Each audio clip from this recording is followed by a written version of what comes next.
За сайн байцгаана өглөө нэмэндээ Хаанти подкаст ээлжидний тухаар эхлэж байна. Өнөөдрийн бидний ярих сэдв бол ан амьтад.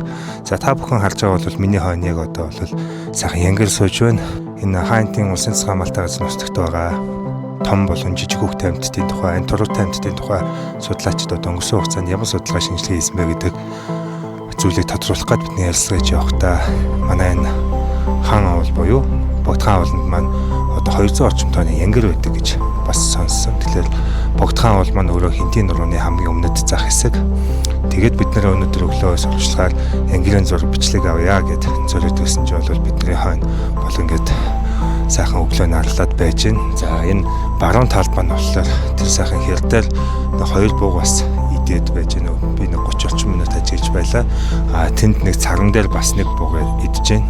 Тэгэхээр ингээд одоо дэлхийн олон улс орнуудад те за янгэрийн зураг авъя, янгэрийн дүрс авъя гэд өглөө гэрээсээ гараад ерөөсөө нэг цаг давхиж ирээд л тэгээ нэг цаг ууланд гараад тэр дүр зургийг үзэж болдог улс орн бол цөөхөн бах. Тэгэхээр үүнийг бол олон жил те хөвгдөө эзэм нь энэ сайхан байгаль дэлхийг хайрлан хамгаалж амьдтыг одоо амар тайван байлгаж вэ гэж одоо захиж сургаж одоо ирсний өвөршин байх гэж бодож байна.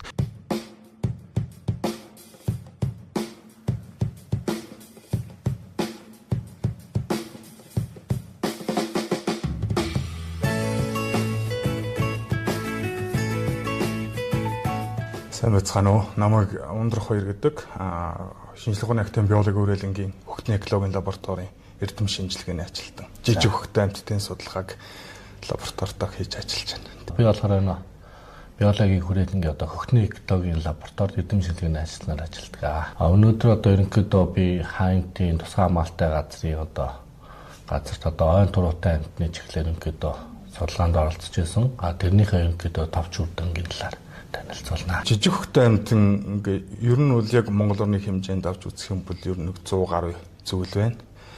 Яг ерөнхийдөө жижиг хөгтөө амьтан гэж тодорхойлолт нь бол ерөнхийд биеийн хувьд нэг 100-аас 200 орчим грамм жинтэй газрын одоо өнгөн хэсэгт амьдардаг. Мэдээж нүх малтаж амьдарна.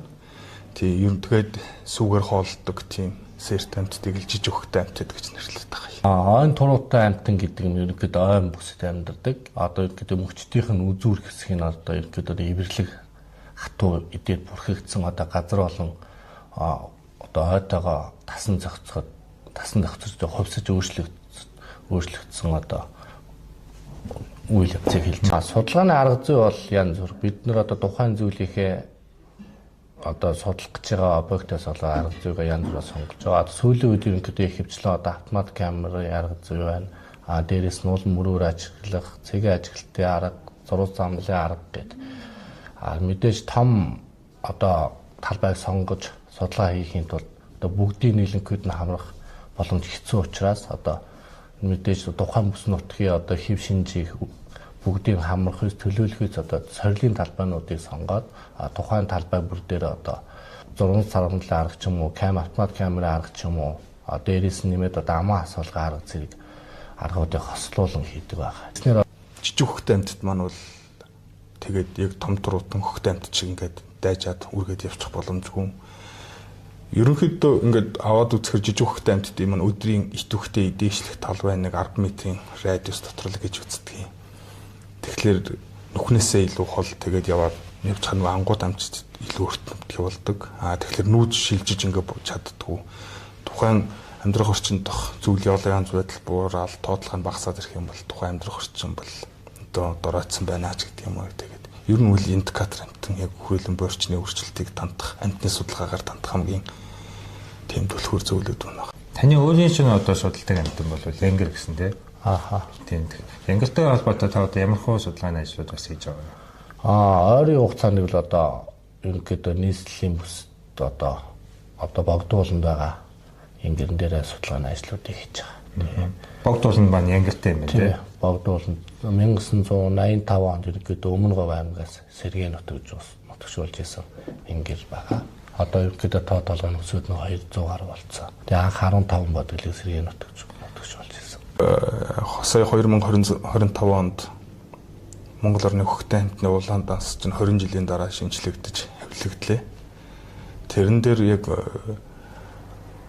хамгийн их нөлөө үзүүлж байгаа 10 хүчин зүйлийн нэгээр нь бол одоо яг энэ цэвэр үлийн цагаанд зориулж цацж байгаа хор бол хамгийн одоо хүний зүгээс нөлөөлж байгаа хамгийн том хүчин зүйлүүдийн нэг гэж бүр тэмдэглэгдсэн байна. Тухайн гормон яг цэвэр үлийн цагаан гэхээсээ илүү тэрнгээр хоолдог махчин шувууд, жижиг махчин хамтад суусрын овгийн бидний мэдэх нүунийг хэрснээс эхлээд тэгээ маш олон амьтдыг давхар хордуулаад тэгээ тэр хүчтэй хор хүнцэл пестицид гэдэг чинь яг нөгөө үлийн цагаан 10 г амт биеттэй байж хад идэх юм бол тэр хэмжээгээр томордог. Тэрнээс том амт идэхээр тэр том амттын бие дахиж тэр хэмжээгээр хорн дөөсч идэг.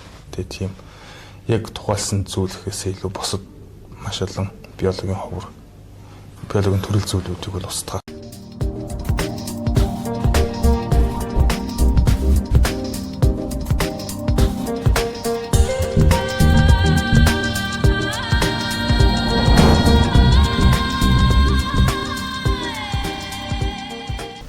За, сайн байна уу? Үзэгчтэй бүхэнд сайхан өдрийн мэндийг хүргэе.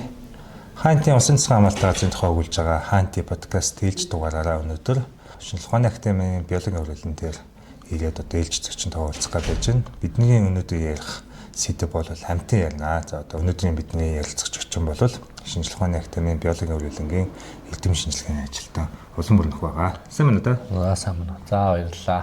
За сайн байна. Та бүхэнд өдрийн мэндийг хүргэе. Би болохоор энэ биологийн хүрээлэнгийн одоо хөхний экологийн лабораторид эрдэм шинжилгээний ажилтнаар ажилладаг. Өнөөдөр одоо ерөнхийдөө би Хаантын тусгай хамгаалалтай газрын газарт ойн туруутай амьтны чиглэлээр ерөнхийдөө судалгаанд оролцож байсан. Тэрнийхээ ерөнхийдөө товч үрдэнгийн талаар танилцуулнаа. Эхлээд үзэгчдэд энэ хөхтэй амьтан тэгээд энэ туруутан гэдэг те энэ шинжлэх ухааны нэршлүүдэд тайлбарлаж өгдөг. Бид нэр чинь одоо ингээд хүүхдүүд залуучууд ойдод байгаа амьтан л бол амьтан ч гэж бас бодож байгаа шүү дээ те.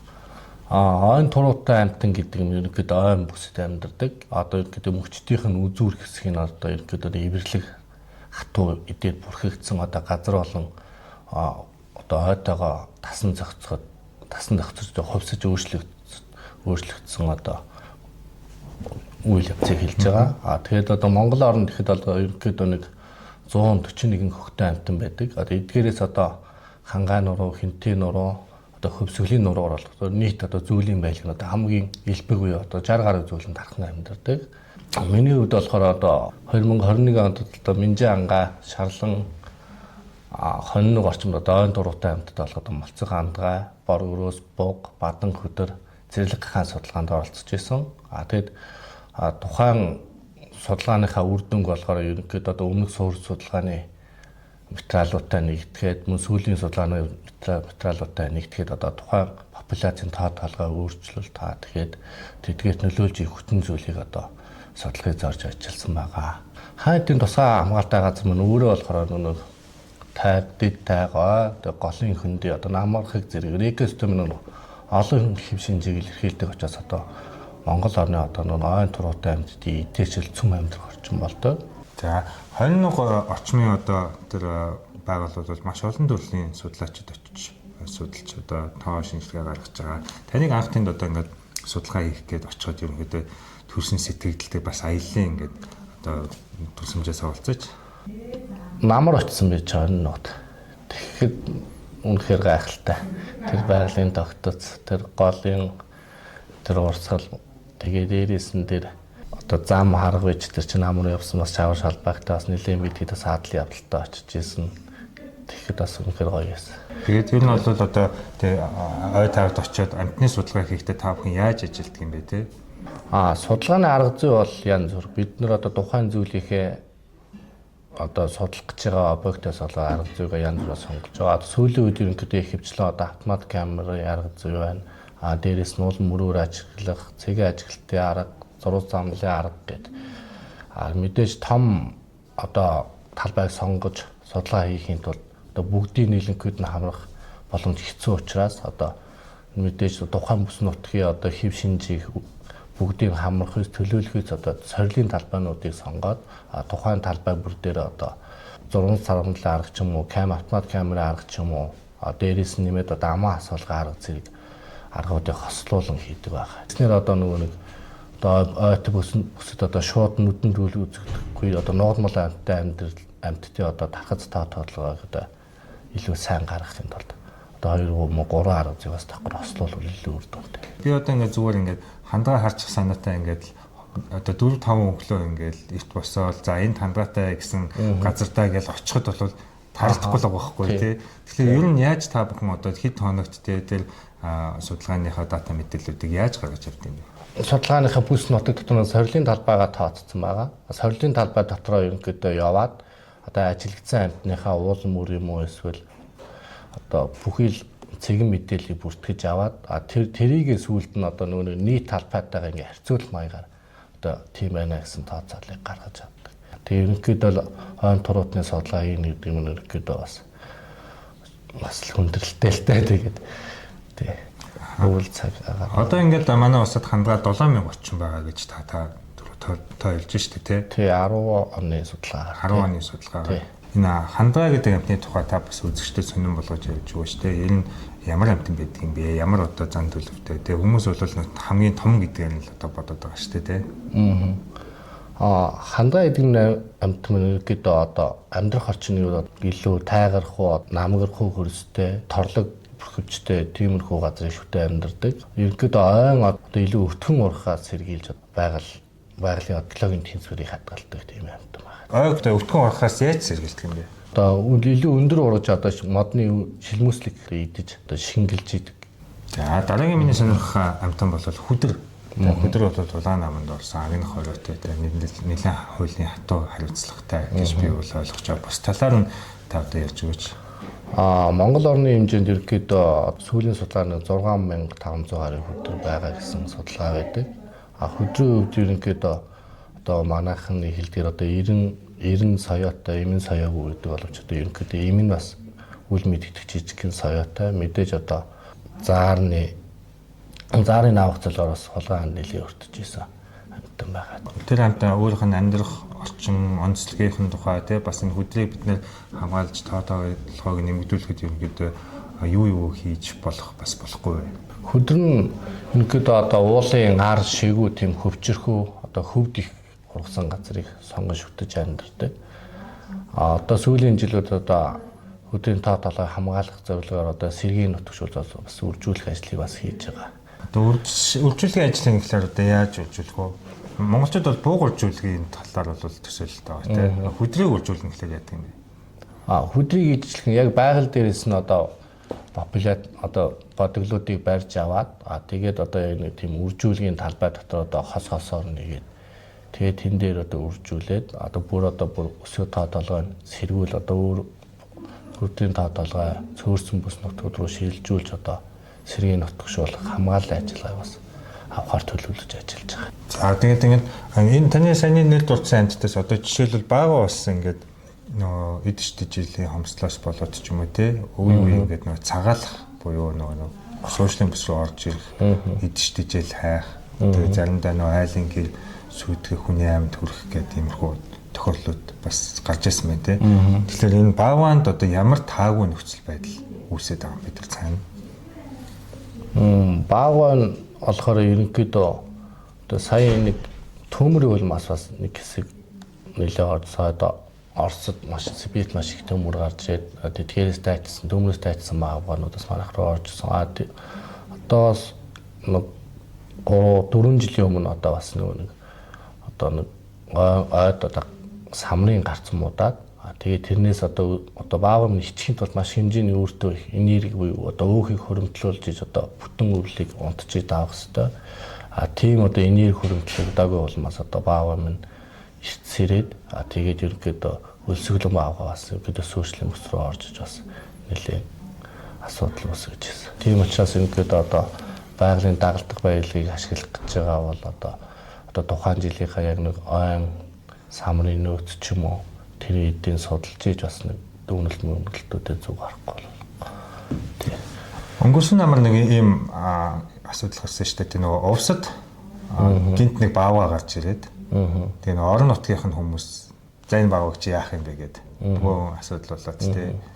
Тэгээ хин шийдгийн хин авах юм гээд авах газар олдохгүй байсан гэж сонс. Тэгээд ерөнхийдөө бол хаантэд хандаад хаант усан засаг хамгаалалтаа одоо тэг бааваа одоо асран халамжлаад хавар болтол одоо тийчгээд байж байгаа. Тэгээд энэ дээр ингээд бас ингээд сонсож байхад болсон процессыг сонсож байхад жишээлбэл манайх одоо бааваа унтуулах одоо сумгуу ч гэдэг юм уу тий. Тэгээд нөгөө нэг бааваа унтуулах сумгуу учраас ирвсний одоо сумыг одоо жишээлбэл хэрэгэлсэн гэдэг. Тэнгүүт нөгөө ирвсний сум ирвс гэдэг бодлогч өөрөө жин болон бус юм өөр л баг л та тий. Тэгээд иймэрхүү бас юм бэлэн бус байдлын асуудлууд харагдаж байгаа шиг байсан. Тэгээ ер нь одоо ингээд бас төмөр энэ самрын гарц багсах. Одоо жишээлбэл энэ жил самрын гарц багтаа байгаа шүү дээ тий. Тэгэхээр би зэрлэг хамтантай бид нар бас дагалдах өөр ямар зүйлсийг сайжруулах шаардлага байдаг. Жишээлбэл тэг баавганы сум нь одоо манай улсад бол огт байхгүй юм билээ л тий. Тэр болохоор тэгээ баавганы сум гэсэн нь тодорхой амтан чиглэсэн тийм сум ер нь бас байх магадлал багтаа байгаа. Тэгээд ер нь тухайн амтны одоо биеийн жин одоо өөрийнх нь одоо биеийн хэмжээнээс хамаарат одоо хичнээн хэмжээний доод орж тэр амтныг тайвшруулах вэ гэдэг тэр одоо бодисын хэмжээний хүрэлцэнээс л хамаарах байна. Тэгээ хамгийн гол нь одоо манай дээр одоо хамгийн эзэлтэй зүйл нь юу вэ гэхээр одоо зэрлэг амьтдыг одоо баавгаг нэг буудаад унтуулахар хэмжээний тийм холоос ч юм уу эсвэл тийм их хэмжээний бодис агуулаад буудах тийм бууны хүрэлцээ маш бага байдаг. Тийм учраас одоо тухайн амьтныг нэг буудаа онлооч гэсэн нөгөө бодисын одоо унтуулах одоо тайвшруулах ч юм уу булчин сулруулах нөгөө нэг бодис нь хүрэхгүйгээр нөгөө амьтнаа бүр олдуулаад үргээгээ зочоогоод алдах эрсдэлтэй учраас одоо мэдээж тэр төлөө таны өөрийн чинь одоо судалдаг амьтан бол Янгер гэсэн тий. Ааха. Тийм. Янгертэй холбоотой та одоо ямар хөө судалгааны ажлууд бас хийж байгаа вэ? Ойрын хугацаанд бол одоо ерөнхийдөө нийслэлийн бүсд одоо богдууланд байгаа Янгерн дээр судалгааны ажлуудыг хийж байгаа. Богдууланд маань Янгертэй юм байна тий. Богдууланд 1985 онд ерөнхийдөө Өмнө Говь аймгаас сэргээ нутагшуулж исэн Янгер байгаа.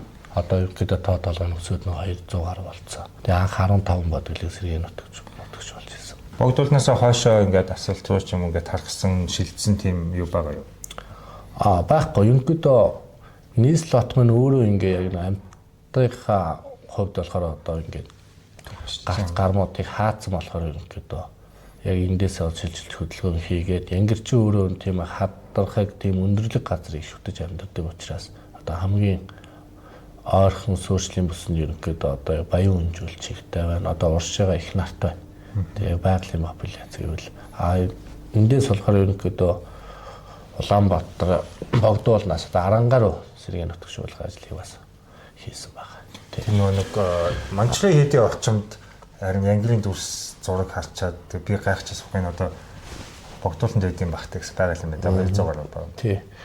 Одоо Богдуул нь бас өөрөө бас нэг газар олголтоос болоод бас ерөнхийдөө зарим хэсгүүд нь бас одоо Богдуул ууланд байгаа амьтад нь дотроо өөрөө бас нэг популяцийн тусгай ардталд орох бас өндөр эрсдэлтэй байгаа учраас бас судалгааны ажлыг бас тогтмол хийж их шаардлагатай байна. За үзэгчдээ тэгээ өнөөдөр бид хаантын усан засгийн хамгаалалтаа газарт байгаа амьтдын тухай, том хүүхдийн амьтны тухай, одоо жижиг хүүхдийн амьтны тухай бас дараагийн өөр мөржилтний одоо ярилцлагыг хүргэнэ. Тэгээ би энэ ярилцлагын үеэр танаас асуугаагүй бас хэлмээр байсан тийм зүйл байгаа юу? Ер нь одоо нэг зэрлэг амьтны мониторинг судалгааг одоо хамгийн гол нь одоо ижил цагаан хугацаанд одоо яг нэг ижил сорилын талбайд ижил маршрутаар одоо тогтмол үргэлжлүүлэх нь одоо хамгийн чухал байдаг. Тийм учраас одоо цаашдаа одоо энэ төрлийн судалгаа хийх нь одоо хамгааллын менежментэд маш илүү үр дүнтэй. Тэгээд мөн одоо зөвхөн тухайн зүйлийг хамгаалах тэдгээр амьтад нь одоо тухайн экосистем одоо биологийн олон янз өндөр ач холбогдолтой тул одоо судалгааны ажлыг одоо байнгын хийж шаардлагатай. За баярлалаа. За тэгээд танд одоо өөрийнхөө мэдлэг туршлагыг хуваалцаж үзэгчдэд бас мэдээлэл өгсөн баярлалаа. Зааш тахын ажилд амжилт хүсье. За баярлалаа. За үзэгчдээ дараагийн хаан судлаачтай үргэлжлүүлээд ярилцгаая. За үзэгчдээ ингээд хаантын усан засгийн хамгаалалтын газрын тухай ярьж байгаа, хүүхдийн амьтдынхаа амьтдын тухай ярьж байгаа сэдвээ үргэлжлүүлэх гээд доктор Онол Баяртай ярилцгаа байж байна. За та үзэгчдэд өөрийгөө хэлээд хэлцүүлээч. Сайн байцгаана уу? Намайг Ундрах Баяр гэдэг. Шинжлэх ухааны академи биологи үрэлэнгийн хүүхдийн экологийн лабораторийн эрдэм шинжилгээний ажилтан. Жижиг хүүхдийн амьтдын судалгааг лабораторид хийж ажиллаж байна. Тэгэхээр нэг жижиг хөвгтэй амьтан том хөвгтэй амьтан гэхлээр нөө үзэгчд бас нэ сайн ойлгохгүй ялгаж мэдэхгүй байж магадгүй те. Тэгэхээр та эхлээд энэ мэржлийн тухай хүмүүс тайлбарлаж өгөөч.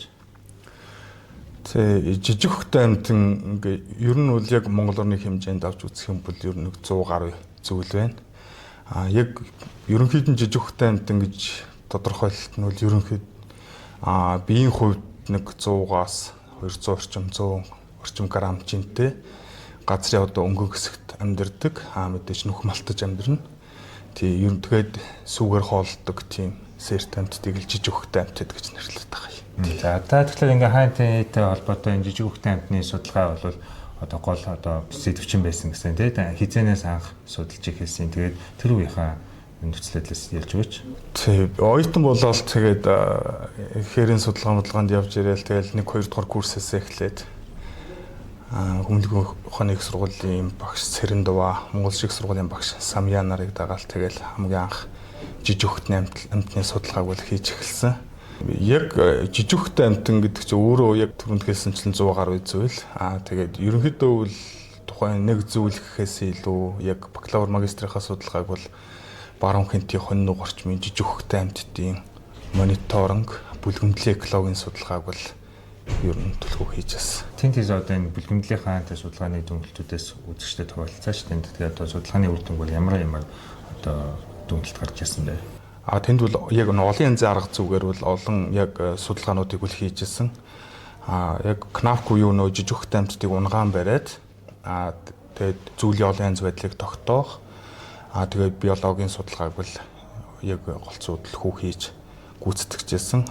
Тухайн хоньног орчимдоо бол яг бид нар ялгаатай жижигхэн 10 ийм өөр амьдрах орчныг сонгож аваад одоо жишээлх юм бол уулын ингрийн хуурай хээр, уулын арын, моттой хээр, татмын нуг, хаж чулуурх газар, тэгээ алаг өвсд нуг, одоо яг бут сундуултай одоо тиймтэй шинсэн ой, холимог ой гэдэг өөр хоорондоо харилцаа адилгүй 10 амьдрах орчныг сонгож аваад тэндээ судалгаа хийжсэн. Зорилго маань бол яг ямар хөвгтэй амьтдын яг ямар амьдрах орчныг илүү шүтэж байршдгийг. Тэдгээр нь хоорондоо нэг зүйл нь олшроход нөгөө зүйл нь одоо тоотлого ахаад багасдаг юм уу, эсвэл ихсдэг юм уу, одоо бүлгэмдэл доторх өрсөлдөөн гэж байдаг юм уу гэх мэт одоо яг шинжлэх ухааны асуултуудад хариулах зорилготой байл тухайн судалгаануудыг үл хийж гүйцэтгэжсэн. За тэгэхээр та бүхэн тэр сонирхсан асуултанд ямар хариулт авсан бэ? Яг энэ хоньног орчмын энэ олон улсын судалгааны суурьнд хийгдсэн судалгаа бол нэг Монгол улсад ер нь бас жижиг хөвгтэй амьтны судалгааг тасралтгүй удаан хийсэн нэлээд тийм цогц судалгаа болж чадсан. Тэгээд судалгааны жилүүдэд одоо ой хэрийн төмөрч их гарч ирсэн, их ган, их зудж болж ирсэн. Тэгээд ер нь бол жижиг хөвгтэй амьтдын тайгын жижиг хөвгтэй амьтд бол яг тоотлогын юм цуврал динамик бол байна гэж их үзсэн. Тэгээд 15 жилийн судалгааны үр дүнгээр бол нэг 5-аас 6 жил дотор бол яг тухайн бүлгэмдэлд бол хамгийн олон зүйл тэмдэглэгдээд тоотлогын хувьд олшроод тэгээ уруудаад дараагийн 4-5 жил дахиж тоотлогоо нөсдөг. Ер нь бол нэг тийм цикл хэлбэртэй динамик тоотлогын олшруул явагддгийм байна гэсэн хамгийн том үр дүнгууд бол одоо гарч ирсэн. Тэгээд жижиг хөвгтэй амьтад маань өөрсдөө яг өвлийн засны зузаан их байгаад температур нэг агарын температур огцсон тийм хүүтрэхгүйг л хамгийн тааламжтай амьдрах орчин болдог. Тэгээ өвлийн агарын температур бол тухайн жижиг хөвгтэй амьтдын маань зүйлийн баялаг олон янз байдалд бол бас хамгийн их нөлөөлөгч хүчин зүйлүүдийн нэг юм байна гэдгийг бол бас олж тогтоосон. Тэгээд тоотлогын осрлын жилүүдэд бол дагаад шин зүйлүүд бол маш ихээр тэмдэглэгдэжсэн. Бидний судалгааны яг зарим түрүүнд дурдсан өөр хоорондоо ялгаатай 10 амьдрах орчны маань зарим хэсэг бол яг ой хэрийн төмөрт бас бол өртөж судалгааны жилүүдэд бол бас шатчихсан.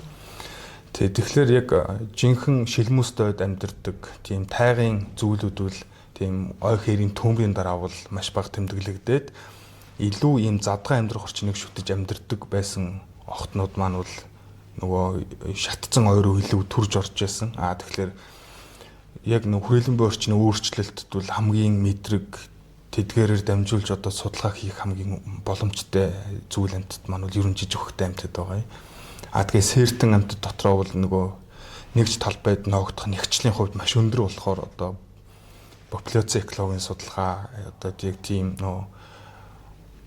бүлгэмдлийн төвшний судалгааг одоо хийхдүүл жижиг хөхт амьтны судалгаа бол маш тийм давуу талтай сайн цэг болж өгч чаддаг ажиглагдчихжээ байсан. Одоо ингээд хүмүүс бодож байгаа одоо энэ жижиг хөхт амьтан маань өөрөө байгаль ямар үүрэг оролцоотой амьт юм бэ те. Их ошруул яах вэ? Мөн цөөрүүл яах вэ? Бусад нөө биологийн олон төрөл зүйлтэй одоо магадгүй эдэлтийн гинжи хэлхэн дээр яаж нөлөөлөх вэ гэж бодож байгаа. Талаар мэдээлэл өгөөч. Тий, сая яг хэлсэнчлэн яг нөгөө нэгж талбайд ногдох биомассаараа бол хамгийн их одоо жижиг хөхтэй амьтад маань тэгээд ямар экологийн бүс бүслүүрд одоо амьдарч байгаасаа шалтгаалаад яг хүрээлэн буй орчны тогтвортой байдалд бол маш их нөлөөлдөг зүйл. Одоо хамгийн жижигхэн суусрын овгийн махчтаас эхлээл одоо мацалаа баавгайн эжтэй жилийн бүрэлдэхүүнд хүртэл жижиг хөхтэй амьтдын эзлэх хувь нь тэдэн хувьтэйгээ зарим судалгаагаар бол гарцсан байгаа. Тэгээд мөн өдөр болон шөнийн идэвхтэй махчин шувууд, шөнийн цагаар бол одоо шар шувуу үйлүүд те. Өдрийн цагаар сар, шилийн сар, шонхрууд гээл сарууд, шонхрууд ер нь бүх махчин амьтдал жижиг хөхтэй амьтдаар хоолж идэг. Тэгээд жижиг хөхтэй амьтд маань өөрөө үл яг хүрээлэн буй орчны индикатор амтан. Яг тэгвэл том хөхтэй амьтад тухайн газар нутагт экологийн бохирдол болоод юм уу ганцууд болоод ч юм уу ямар нэгэн сөрөг нөлөө илэрсэн тохиолдолд нүүгээд шилжээд дайжаад явцдаг. Жижиг хөхтэй амьтад маань бол тэгээд яг том туруутан хөхтэй амьтад шиг ингээд дайжаад үргээд явчих боломжгүй. Ерөнхийдөө ингээд аваад үзэхэр жижиг хөхтэй амьтад маань өдрийн идэвхтэй дээшлэх талбай 1 10 м радиус дотор л гэж үздэг юм. Тэгэхээр нүхнээсээ илүү хол тэгээд яваад явж хань ангууд амжилт илүү өртөмтгий болдог. Тэгэхээр нүүж шилжиж ингээд чаддгүй. Тухайн амьдрах орчиндох зүйл явлын янз байдал буураад тоотлого нь багасаад ирэх юм бол тухайн амьдрах орчин бол одоо доройтсон байна ч гэдэг юм уу. Тэгээд ер нь үл индикатор амтан яг хүрээлэн буй орчны өөрчлөлтийг тандах амтны судалгаагаар тандах хамгийн тийм түлхүүр зөвлөд байна. Тэгээд мэдээж одоо бидний нөгөө амир их хор цацаал устгаад байдаг үлийн цагаан маань бол өөрөө яг энэ хялгант хээрийг нөхцөлдүүлэгч гол хөхтөн амтан. Өөрөө тэг бүлээр амьдардаг нэг их газрыг ингээд хөрсийг нь үл биологийн эргэлт хөрсний биологийн эргэлтийг маш хурдан болгож том энэ тэнд том үлийн ухаж одоо хөрсний биологийн эргэлтийг бол маш хурдан болгож өгдөг. Тэгээ өөрөө тухайн зүйл маань хит олшроод гантай жил болоод олшрлынхаа дээд зэгт хүрээ дахиад бусдаж ингээд одоо бүгд хөхтэй бол одоо нүхэнд ороод өөрөө ингээд буцаад байгалийн бордоо болоод шингэждэг. Одоо тийм одоо цөлрөхөг хэрийн жижиг хөхтэй амьтдаас гэх юм бол одоо алаг даагнууд бол хоногт одоо том биетэй алаг даагууд бол хоногт дунд чарна 2-3 км-ийн радиуст бол маш их хэмжээний газар ургамлын ногоон хэсгийг болон үндсээр хооллоо тэгээд нүх ухаад тэрэнд нь бол одоо салхиар тугдж ургамлын үр тогтож ургадаг гэх мэт одоо яг тухайн амьдрах орчиндөө бол хамгийн суур жогддог тийм хөхтэй. За, үлийн цагаатай холбоотой асуу та болохоор бүднэм дах хятад дурдуулсаа те үлийн цагаанаар бол докторийн зэрэг хамгаалсан юм байна. Тэгээ таны докторийн бүтээлээ чинь гол сэдв нь юу байсан бэ? Тэгээ бас ямар одоо судалгаа томлтуудыг гаргаж ирсэн бэ? Үлийн цагааныг бол хүмүүс ерөөсөө ямарчласан хор цацаад ч юм ямар нэгэн байдлаар устгах л ёстой гэсэн л ойлголттой байгаад байгаа шүү дээ те. Би нөө Хятадын шинжилгээний академик сургуулийн амтан судлалын хүрээлэнд яг үлийн цагаан хотны одоо физиологийн судалгааг үл хийжсэн. Үлийн цагаан мөн өөрөө яг микротус овог дотроо ганцаархнаа бүлээр амьдардаг. Монголд байгаа бусад зүйлүүд нь үл одоо яг ганцаараа амьдардаг. Гэтэл үлийн цагаан мань ганцаархнаа тал хээрийг шидэж амьдардаг. Тэгээд өөрөө ганцаараа колоноор амьдардаг. Тэгээд ийм задгай эрсдэс манай монгол орн чинь өгөлдөө хасагдөгч болж хүүтэрдэг. Зундаа нэмэгдөгч болж халддаг. Тэгээд ийм өндөрлөг их газрын ийм өндөрлөг эрсдэс уур амьсгалтай амьдрах орчинд энэ зүйл маань яаж ингэж дасан цогцоод тэгээд колон том бүл үүсгээд ингэж амьдраад байна вэ гэдэг судалгааг нь ер нь үл яг нөө дулаан үйлдвэрлэх одоо бүлийн одоо зан төрхтэй холбож судалгаагаа хийсэн. Тэгээ дулаан үйлдвэрлэх процесс гэдэг нь одоо бидний хүм мах хамгийн их мэдгээр нь одоо нэг таргууны хүм мах гэдгээл ярьдаг. Тий. Хүм мах маань бол өөрөө яг дулаан үйлдвэрлэх маш том бааз. Тэгээд ер нь яг хүм махнаас яг ямар уургууд ямар замаар ингээд нийлэгжээд тэгээд тухайн амьтны маань дасан цогцох процесст ямар нөлөөтэй оролцож гэнэ вэ гэдэг судалгааг бол ер нь хийсэн. Нөгөө хэсэг нь болохоор одоо бүлээрээ байх нь нэгнтэйгээ дулааныг шеэрлдэг. Тэгээд энерги баг зарцуулдаг. Гэтэл бүлээрээ байх хэрэгтэй гэж олуулаа байвал сайн байх хэрэгтэй юм уу? Эсвэл тэнд яг нэг хамгийн тохиромжтой хэмжээ гэж байна уу гэсэн тэр хариултыг л лабораторийн төвшөнд судалгаа хийж хариулах гэж. Маш их хэмжээний хүнс хэрэглээд байгаа мөртлөө тухайн арган бодгол юм биеийн хэмжээ багасаад байдаг. Тэгэхээр бас нөгөө доторх өрсөлдөөн одоо нөгөө яг популяц доторх одоо өрсөлдөөн их болоод яг цэвэр физиологиос илүү одоо зам төрхийн судалгаанууд бас давхар хийгдээ. Тэгээ зам төрхийн хувьд бол одоо яг хит олон болохоор нэг одоо яг өөрийнхөө амьдрах орчныг тусгаарлах гэсэн зам төрхийн тэм нэгэндээ их түрэмгийн ааш гаргаал тэгээд хоорондоо тэмцэлтэд тэгэл эхэлдэг юм байлээ л дээ судалгааны өрт. Тэгээ таны одоо ингээд судалгааны үр дүн дээрээс үндэслээд одоо бидний өвлийн цагаанд хандах одоо хандлага хамгаалал арга хэмжээнүүдийг бас ингэж гаргаж болох байх л та тий. Тэгэхээр ер нь бол Монгол улсад өнөөдрийн байдлаар тий өвлийн цагаанд яг ямархуу нөхцөл байдалтай байгаа юм. Тэгээ бид нар ингэж жил болгон ч юм уу тий эсвэл ингээд малчтын, тариаланчдын одоо хэрэгж шаардлагаар тодорхой тэр хоруудыг хийж тэр талбаануудыг хордуулах нь ямар одоо эрсдэлтэй вэ тий. Тэ үлийн цагаан маань өөрөө үл одоо бүр тийм сайн бэлчээр одоо соргог бэлчээр гэж ярьдаг тийм амьдрах орчинд бол өөрөө яг тэгж олон үржиж өсч чаддгүй. Яг гэвэл нөгөө түрүүнд хэлсэн бусад зүйлүүдэд бодох юм бол ганцаархнаа бүлээр амьдэрдэг тийм тэгээд өөрөө хойд хөл дээр бос зогсдог ганц зүйл нь. Тэгээд яг өөрийг нь өндөр давж ургасан тийм амьдрах орчин бол өөрт нь нэг тийм тохиромжтой амьдрах орчин биш.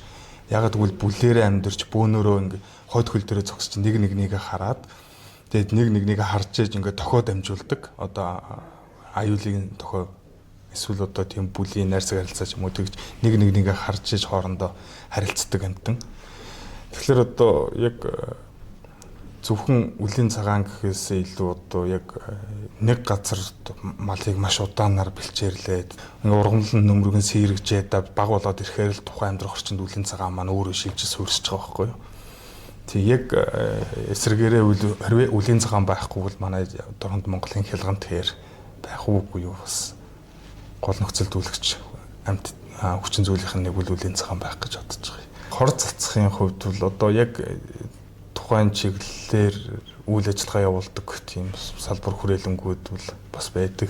Тэгээд тэд нар бол бас яг тодорхой хэмжээнд бол хорыг цацаал байдаг юм шиг байна. Тэгээд одоо яг сая 2025 онд Монгол орны хөхтэй хамтны улаан данс чинь 20 жилийн дараа шинжлэгдэж авилгадлаа. Тэрэн дээр яг хамгийн их нөлөө үзүүлж байгаа 10 хүчин зүйлийн нэгээр нь бол одоо яг энэ цэвэр үлийн цагаанд зориулж цацж байгаа хор бол хамгийн одоо хүний зүгээс нөлөөлж байгаа хамгийн том хүчин зүйлүүдийн нэг гэж бүр тэмдэглэгдсэн байна. Тухайн гормон яг цэвэр үлийн цагаан гэхээсээ илүү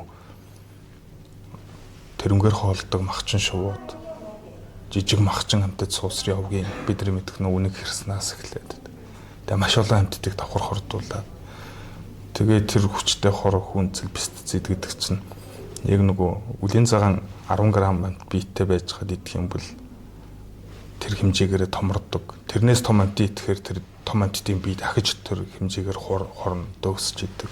Тэгээ тийм яг тухайлсан зүйлхээс илүү бусад маш олон биологийн ховор биологийн төрөл зүйлүүдийг бол устгаад байгаа юм. За ингээд үзэгчдэд өөрийнхөө дээр судалсан амтны тухай судалгааны тухай мэдээлэл өгсөн танд баярлалаа. Тэгээд цааны цаашдаа ажилд амжилт хүсье. Баярлалаа. За бүхний ажилд амжилт хүсье. За үзэгчдээ ингээд өнөөдрийн бидний ярилцлагын түгээд өндөрлөж байна. Тэгээд HNT podcast-ны 20 дугаар бэлтгэн хүргэж байгаа. Өнөөдөр бид том болон жижиг хөхтэй амтны тухай ярилцлаа. Бидний сүүлийн дугаар удахгүй өөр нэгэн зочинтой та бүхэнд илэн уулзуулнаа. Баярлалаа та бүхэнд.